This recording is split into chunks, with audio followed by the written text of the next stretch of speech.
آج ہی نماز فجر کے بعد صرف 41 مرتبہ اللہ کا یہ نام پڑھ لیں، پھر دولت کا ایسا طوفان آئے گا، اور جب دولت کا طوفان آئے گا تو خدا کی قسم لوگ گھر آ کر اس کا سبب پوچھیں گے۔ بسم اللہ الرحمن الرحیم۔ السلام علیکم ورحمۃ اللہ وبرکاتہ۔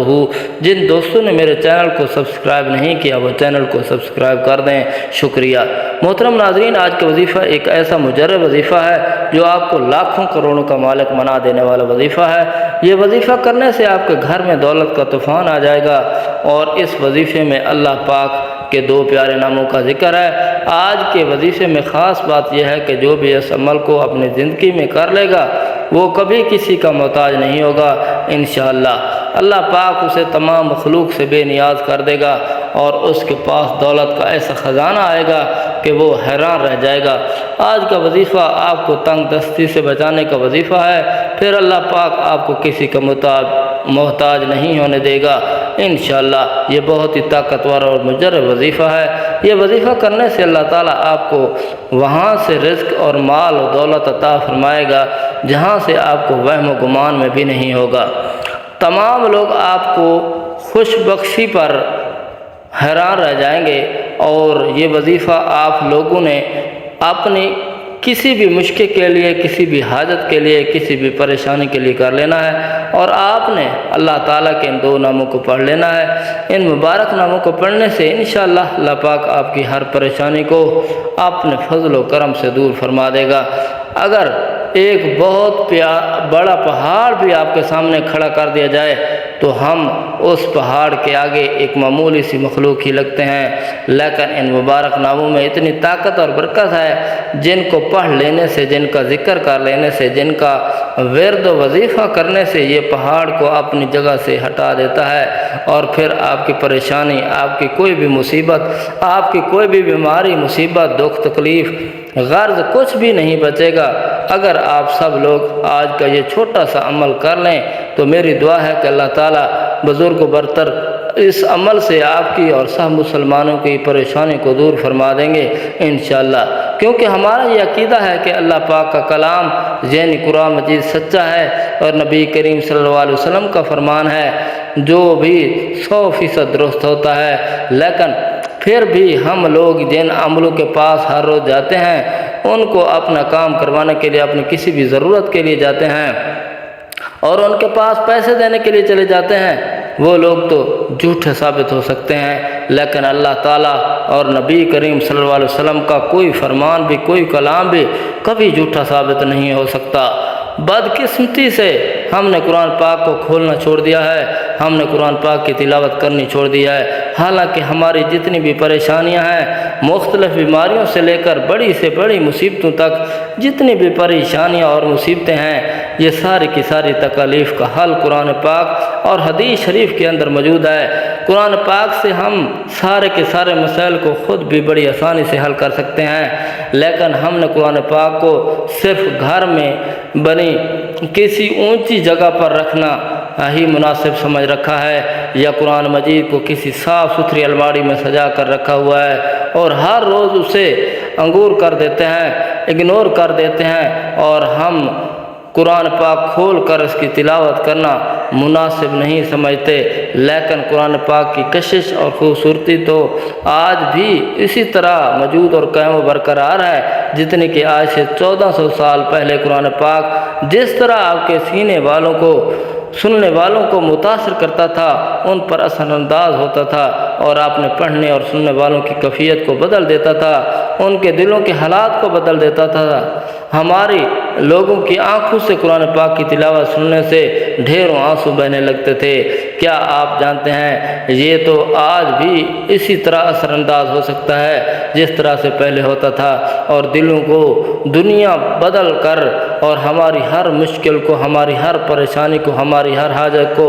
ہر مراد کو پورا کر سکتا ہے، مگر شرط صرف یہی ہے قرآن پاک کو اس طرح پیش کیا جائے جس طرح سے اسے پیش کرنے کا حق ہے۔ اگر ہم یہ حق صحیح طریقے سے ادا کریں گے تو دنیا اور آخرت دونوں جہانوں میں کامیاب ہو جائیں گے۔ مفہوم ہے کہ قرآن مجید کا ہر ایک لفظ پڑھنے سے 10 نیکیاں ملتی ہیں، اسی لیے ہمیں چاہیے کہ قرآن مجید کو ٹھہر ٹھہر کر اور خوب سمجھ کر پڑھیں۔ اگر ہم صرف ایک ہی صفحہ روزانہ پڑھ لیں تو تو ایک دن میں کتنی نیکیاں کما سکتے ہیں۔ اور آپ اس صفحے کے تمام الفاظ کو 10 سے ضرب دے کر دیکھ لیں۔ محترم ناظرین، یہ اللہ پاک کے 2 صفاتی نام ہیں، ان کو آپ سب بہن بھائیوں نے نماز فجر کے بعد پڑھنا ہے، اور پھر انشاءاللہ آپ کو اگر 20 کروڑ بھی چاہیے ہوں گے تو اللہ پاک سے مانگو، پوری التجا کے ساتھ محنت کرو گے اور حلال رزق کی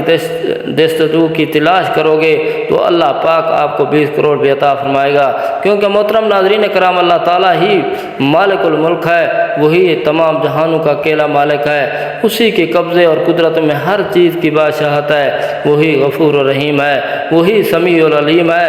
اور آج کے وظیفے میں اللہ پاک کے 2 ایسے صفاتی نام ہیں، ان میں اتنی زیادہ طاقت ہے کہ بندہ جتنا بھی قرضدار ہے اس کے اوپر چاہے لاکھوں کروڑوں کے حساب سے قرض ہے تو انشاءاللہ اللہ پاک اپنے فضل و کرم سے کوئی نہ کوئی ایسا غیبی ذریعہ یا ایسا وسیلہ پیدا فرما دے گا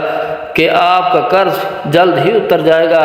اور آپ کو پتہ بھی نہیں چلے گا۔ لیکن ایک بات کی وضاحت کر دیں کہ ہم جو وظیفہ یا پھر جو بھی عمل آپ لوگوں کو بتاتے ہیں آپ اسے دل کے ساتھ نہیں کرتے، بلکہ آپ اس عمل کو آزمائش کی طرح سمجھ کر اسے آزمانا چاہتے ہیں۔ ایک دفعہ آپ کو یقین کے ساتھ کر لیں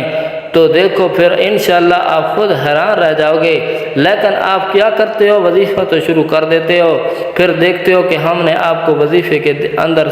بتایا تھا کہ آپ کا کام شام تک یا اگلے دن تک صبح تک ہو جائے گا، اسی لیے آپ یہ امید لگا کر چارپائی پر بیٹھ جاتے ہیں ابھی کوئی کام آئے اور ہمارا فلاں اٹکا ہوا کام پورا ہو جائے، ابھی ہو جائے، ابھی ہو جائے گا۔ لیکن اس طرح سے وہ کام کبھی نہیں ہوگا، کیونکہ ہر کام کے لیے کچھ ہاتھ پاؤں بھی ہلانا پڑتے ہیں، کچھ محنت بھی کرنا ہوتی ہے جو کہ آپ لوگ نہیں کرتے۔ میرے بھائیوں، یہ بات ٹھیک ہے کہ اللہ پاک ہر چیز پر قادر ہے اور وہ معجزہ بھی کر سکتا ہے، اور ان معجزات کے لیے بھی اللہ تعالیٰ کی طرف سے کچھ شرائط و ضوابط مقرر ہیں، اسی لیے آپ کسی بھی وظیفے کو کبھی بھی آزمائش کے طور پر مات کیا کریں، اور جو بھی عمل یا وظیفہ آپ ناظرین کو بتانا جاتا ہوں اس کو آپ نے یقین کے ساتھ کرنا ہے، اتنے اعتماد کے ساتھ کرو کہ آپ کے چہرے پر خوشی آ جائے۔ اور ابھی وظیفہ کر رہا ہوں، اللہ پاک کا 1 یا 2 صفاتی نام مبارک پڑھ رہا ہوں، اب انشاءاللہ اللہ پاک کے فضل و کرم سے اس وظیفے کے طفیل میرے سارے مسائل ختم ہو جائیں گے۔ اور جب آپ ذہن میں یہ تصور کر لیں گے، کیونکہ جو چیز آپ اپنے روشن دماغ میں سوچ رہے ہوتے ہیں وہی ہوتا ہے، اور جب آپ یہ چیزیں اچھی طرح سے ذہن میں بٹھا لیں گے تو انشاءاللہ آپ کا وہ کام ہوگا، کیونکہ اسلام میں واضح طور پر کہا گیا ہے جس کا مفہوم ہے کہ اعمال کا دار و مدار نیتوں پر ہے، اسی لیے جس طرح بھی آپ نے سوچا ہوگا ویسا ہی آپ کے ساتھ ہوگا۔ اللہ پاک ان کے لیے بہتر فیصلہ کرتا ہے، لیکن انسان کبھی یہ نہیں سمجھ سکتا، کبھی انسان جانے یا انجانے میں اللہ پاک سے کچھ ایسی چیزیں مانگ لیتا ہے جو کہ اس کے لیے نقصان دہ ہو سکتی ہیں۔ اللہ پاک اپنے بندوں سے بہت زیادہ محبت کرتا ہے، اللہ پاک اسے ہر چیز نہیں دیتا بلکہ اس کا بہترین نعم و بدل اسے دے دیتا ہے، کیونکہ اللہ پاک انسان کو بہتر سے بہترین عطا کرتا ہے۔ محترم ناظرین کرام، اب اس مبارک عمل کی جانب چلتے ہیں۔ آپ کے گھر میں جتنی بھی تنگ دستی، جتنی بھی مشکلات اور جتنی بھی پریشانی ہے، لڑائی جھگڑے، گھریلو ناچاکی، دکھ تکلیف، غرض کوئی بھی مسئلہ ہو تو آپ نے صرف روزانہ فجر کی نماز کے بعد اسی جگہ پر بیٹھ جانا ہے اور 41 مرتبہ یہ عمل کر لینا ہے۔ اللہ پاک کی یہ 2 صفاتی نام ہیں، یہ نام دولت کے لیے بہت مشہور و معروف نام ہے۔ میرے بھائیو، جتنی دولت آپ کو چاہیے، جتنی بھی آپ کو پیسوں کی ضرورت ہوگی، اللہ پاک آپ کو نوازتا ہی چلا جائے گا، پھر دھیرے دھیرے اللہ پاک آپ کی تمام تر مشکلات کو ختم کر دے گا، اور انشاءاللہ آپ سب بہن بھائی بھی ہر گزرتے دن کے ساتھ دولت مند ہوتے چلے جائیں گے۔ ناظرین کرام، یہ بہت ہی پیارا اور مستند اور مجرب وظیفہ ہے۔ ہمارا ماننا ہے کہ جو بھی کوئی بندہ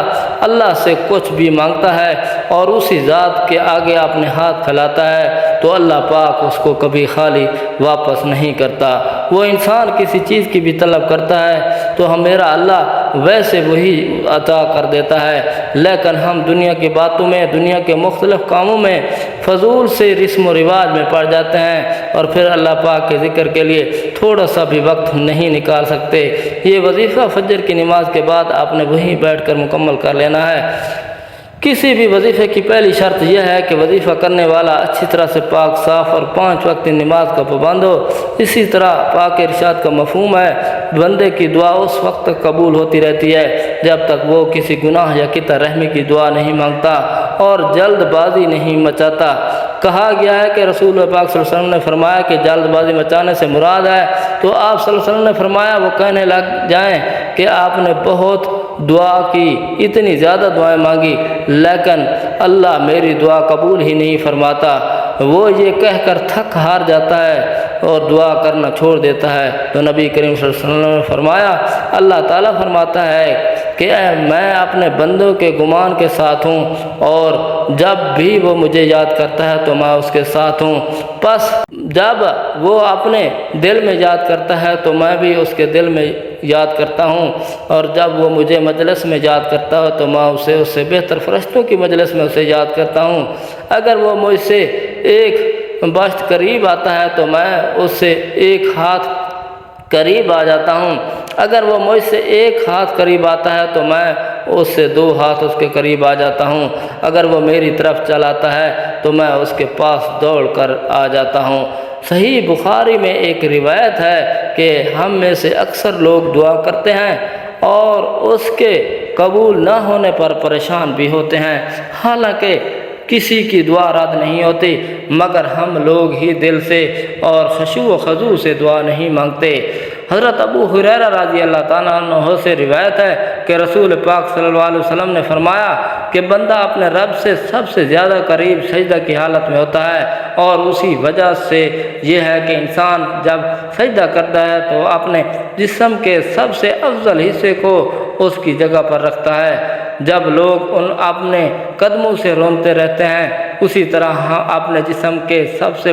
بلند حصے کو جسم کے سب سے نیچے حصے کے مقابلے میں رکھتا ہے، یعنی اس کا چہرہ جسم کا سب سے بلند حصہ ہے اور اس کے دونوں قدم جسم کے سب سے نچلے حصے ہیں۔ تو اللہ رب العزت کے سامنے خشوع و خضوع، عاجزی اور انکساری کا اظہار کرتے ہوئے اپنے چہرے اور اپنے قدموں کو ایک برابری میں رکھتا ہے، تو اسی لیے وہ حالت سجدہ میں اپنے رب سے سب سے زیادہ قریب ہوتا ہے۔ اور نبی کریم صلی اللہ علیہ وسلم نے سجدے کی حالت میں کثرت دعا کا حکم اس لیے دیا ہے کہ اس حالت میں بندے کی ظاہری حیات اور اس کی دعا دونوں اللہ رب العزت کے لیے عاجزی اور انکساری کا مظہر ہوا کرتے ہیں۔ اسی لیے بندہ سجدے میں سبحان ربی الاعلی کہتا ہے، جس میں اس کی بات کی طرف اشارہ ہے کہ اللہ عز و جل اپنی ذات و صفات میں بلند تر ہے، اور جب انسان اللہ تعالیٰ کی عظمت و جلال کے مقابلے میں انتہائی نیچا اور کم تر ہے، تو اب ہم آپ کو وظیفے کے بارے میں بتاتے ہیں۔ سب سے پہلے نماز فجر کے بعد وہی بیٹھ کر 1 مرتبہ اعوذ باللہ من الشیطان الرجیم پڑھیں، پھر 1 مرتبہ بسم اللہ الرحمن الرحیم پڑھ کر اول و آخر 3 بار درود ابراہیمی آپ نے پڑھنا ہے۔ 1 مرتبہ درود ابراہیمی میرے ساتھ بھی دہرا لیں۔ اللہم صلی علی محمد وعلی آل محمد کما صلیت علی ابراہیم وعلی آل ابراہیم انک حمید مجید۔ اللہم بارک علی محمد وعلی آل محمد کما بارکت علی ابراہیم وعلی آل ابراہیم انک حمید مجید۔ پھر 41 مرتبہ آپ نے یا غنی یا مغنی یا غنی یا مغنی یا غنی یا مغنی پڑھنا ہے۔ اس کے بعد 3 مرتبہ سورۃ اخلاص پڑھ لیں۔ قل هو اللہ احد اللہ الصمد لم یلد ولم یولد ولم یکن له کفوا احد۔ اس کے بعد 313 مرتبہ استغفر اللہ استغفر اللہ استغفر اللہ پڑھیں۔ اس کے بعد آخر میں دوبارہ 3 مرتبہ درود ابراہیمی پڑھ کر دعا مانگیں۔ فقط واللہ تعالی علم، اللہ تعالیٰ کی بارگاہ میں اپنی تمام حاجات و مشکلات پیش کریں۔ اللہ تعالیٰ آپ کی